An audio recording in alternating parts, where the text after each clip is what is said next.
Hello, সবাই কেমন আছো? আরও একটি সুন্দর গল্প নিয়ে চলে আসলাম তোমাদের সাথে শেয়ার করতে। তো যেহেতু এখন আমি দমদমে থাকছি, তাই দমদম থেকেই চলে গিয়েছিলাম পুজোর শপিং করতে বড়বাজার।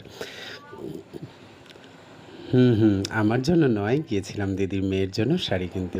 তো প্রথমেই ও যখন চাইছিল ডিজাইনার কিছু দেখতে, তো দেখছিলাম, দেখুন শাড়িগুলো অসাধারণ সুন্দর।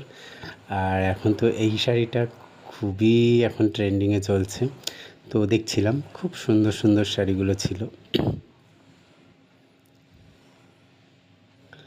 তো দোকানটাও খুব সুন্দর ছিল বড়বাজারে। তারপরেই চলে গিয়েছিলাম। দেখুন এই শাড়িগুলো তো এখন খুবই ট্রেন্ডিংয়ে চলছে, মানে কম বেশি হয়তো সবাই একটা দুটো কিনেই নেবে। তো সব সব কিছু দেখার পরে চলে আসলাম সিল্ক আইটেমে। তো এই শাড়িগুলো দেখে সত্যিই চোখ জুড়িয়ে যাচ্ছিল। যেহেতু দিদির মেয়েও নিচ্ছিল, সাথে দিদিও ছিল, ওর জন্য দিদির জন্যও দেখছিল।